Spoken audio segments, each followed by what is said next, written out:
Hey guys, welcome back to the channel. It's Dwayne again at 8-Bit Vinyl. Today I wanted to talk about T-molding on arcade 1-up cabinets or other modded cabinets that you may have. I wanted to do this video because I've gotten some comments and requests on a little more specifics on how to put on T-molding or how to attack it on your cabinet. I'm no expert, but I knew that it was a challenge for me.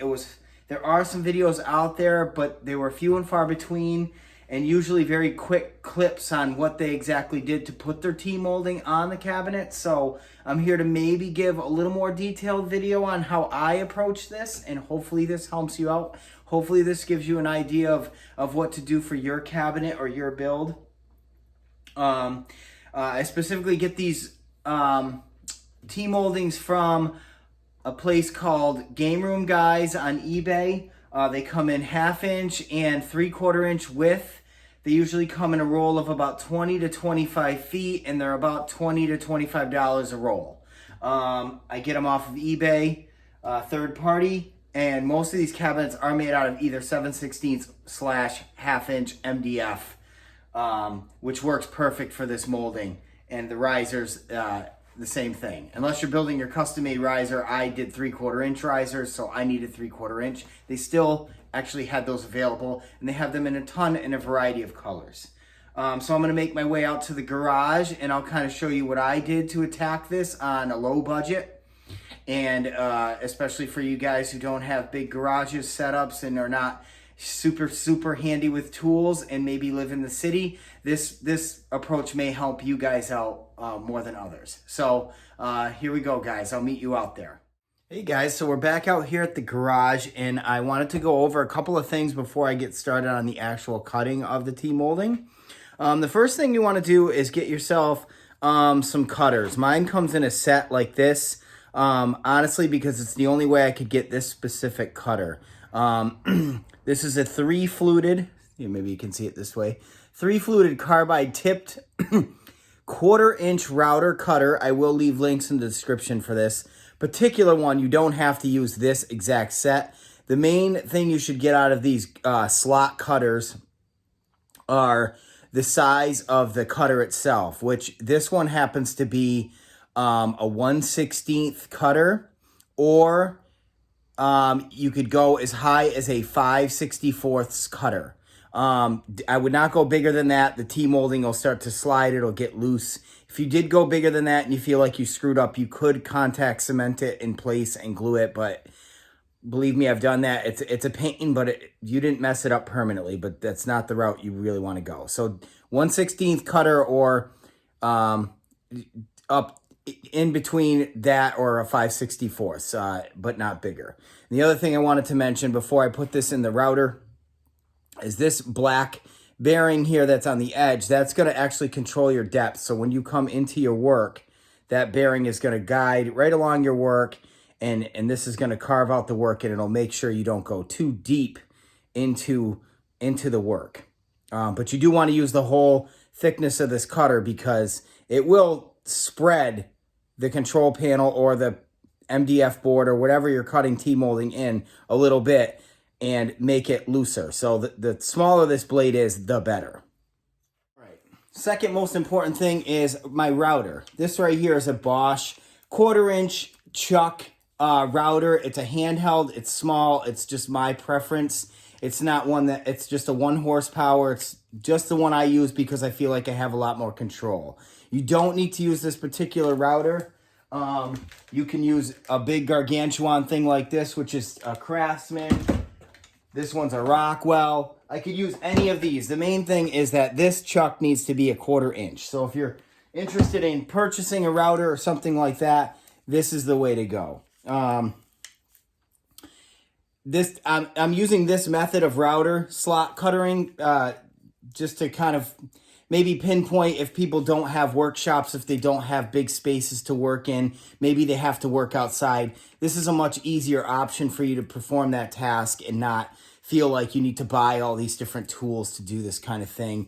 And it's also a little bit more control. You won't be as scared of it if you're not familiar with handheld tools. So I'm going to go ahead and put the cutter into the chuck and get my work table set up.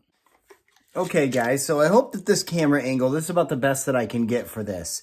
So this is just a mock-up control panel. Here, I'll show you really quick. This is just a mock-up control panel that you can buy from an aftermarket party, just so you see that it is truly an arcade one-up, just to prove a point. And I wanted to show you that I made a pencil mark right here, dead center in between the thickness of this. So obviously these are 1/2 inch on most of this MDF. Made a pencil mark, 1/4 inch is in the middle, obviously. Just so you can kind of see that, sorry, it's metric, but just so you can kind of see that that is in the center of 1/4 inch. Hopefully you guys get a good look at that. And then the next thing I did, this is my router here. I set the depth of my router up and down this way for my cutter. My cutter is now installed. And I'm just kind of eyeballing the cutter up with my pencil mark to make sure that's in the middle, and it looks like it's kind of in the middle of this. Does it have to be exact science? No. If you're off by a hair, probably still going to make it, because the plastic of the T-molding does have just a fine hairline of plus or minus up or down, like just a little bit though. So you want to be as close as you possibly can. And then of course this black bearing here will come up against this work here. And so you'll know exactly, you can't ever go too far in. It'll be, once you're all the way in and that bearing hits, you just glide it along. Keep your router very, very stiff on your work like this and cut like right along that edge. And last but not least, in the next video, you're going to see me make a cut, different camera angle, and you'll see me with a mask on. This is highly, this isn't good to breathe. This is really, really dusty. I would suggest doing it outside. My garage is filthy anyway, so I'm not doing it outside, but you get the idea. I would wear some safety goggles, and I would wear just a cheap mask.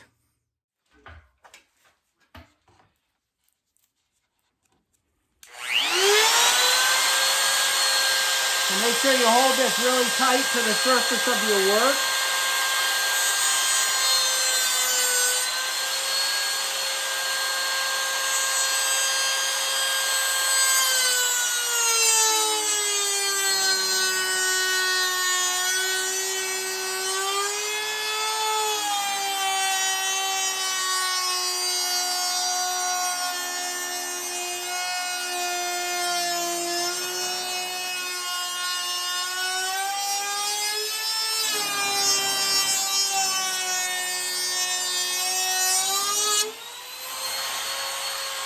Just take a second cut.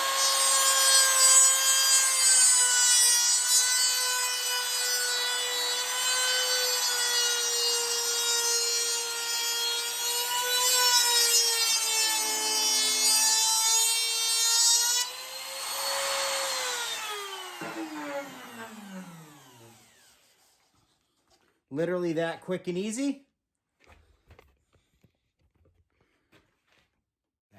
I apologize for this camera angle, but this is probably the best possible shot I could get with the equipment I have to view this particular panel. This is the 1/2 inch black T-molding from Game Room Guys that I was mentioning on the previous clip. It does have a little lip here on the actual groove that's going to slide into your T-slot, so it will grip pretty good. So what I usually do is, this seems to fit in there extremely well. Just kind of sandwich it in like this. And then when you get around the corner, obviously this is going to be too aggressive a bend. Just take a little drywall cutter like so. And hopefully you can see, but all I really do is I put the side piece in, and I'm only cutting a V groove like so into this, so I can really I can bend it. There's no real like rocket science to it, but you can see like that's the, sorry, see if I can show it to you guys a little better. It's a V groove. It just looks like this. So when this bends, it comes around the corner, and this is a nice edge. You don't want to cut through all of it.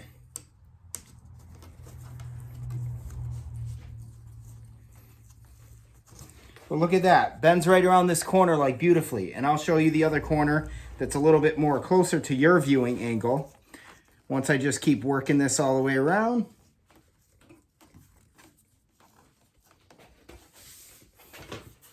Make sure I push it all in there nice and snug.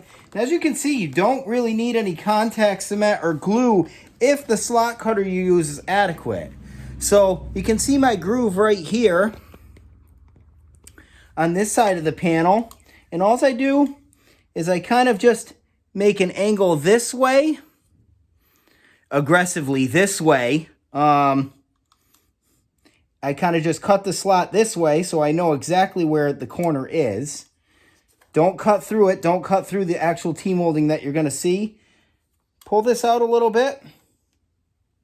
Cut my other V-groove in there like that. And then I can wrap this right around the corner. Like that. Just make sure I'm real pushed in good.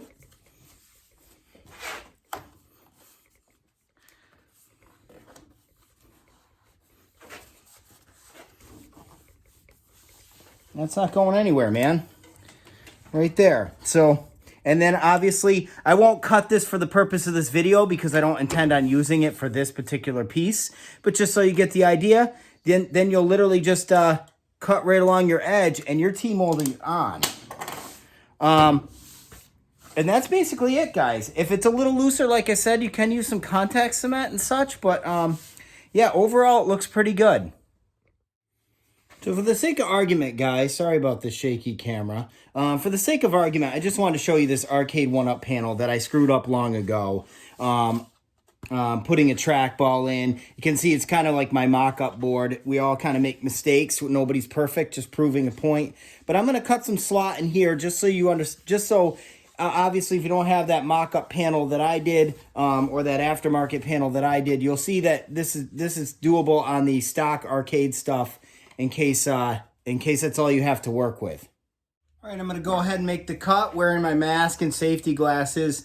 This is just some blue masking tape, 2-inch blue masking tape that I happen to use, and I just put it right over the artwork in case you guys are concerned about maybe the surface of your router or something has a little burr on it or maybe possibly scratch the artwork. You can pull this tape right off. It won't peel off your artwork.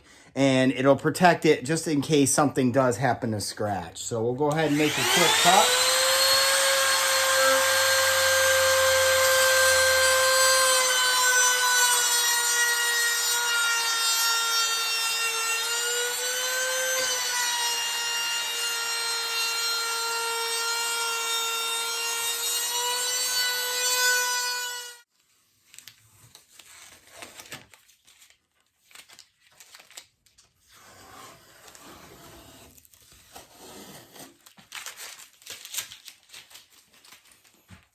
And this is my same T-molding that I had already cut. No need to talk about the different T-slots and whatnot because we already test fitted it on the other one. And they are the same length and width panel. So look at that. It happens to bend around the corner beautifully. So I just kind of push this in. Push this in really, really good.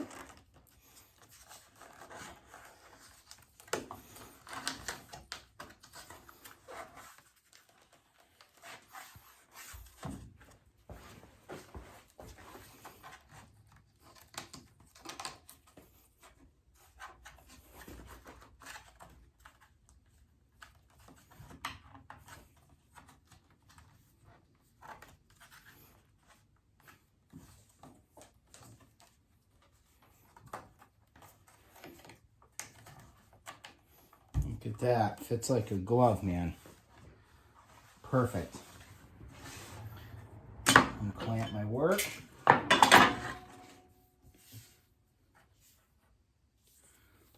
at that. I know it's a little dusty and this, that, and the other. Polishing is for the aftermath, but you get the idea. Looks good on the corner. And then, of course, I just snip this off with the drywall knife. And you got your T-molding. That's it. Well, that's it for me today, guys. I hope this helped out any of you guys putting T-molding on your cabinets. This is just my take on it. I'm sure there's 100 different ways to do this. I'm more than welcome to comments or suggestions for any thoughts you guys might have on different ways to put this on.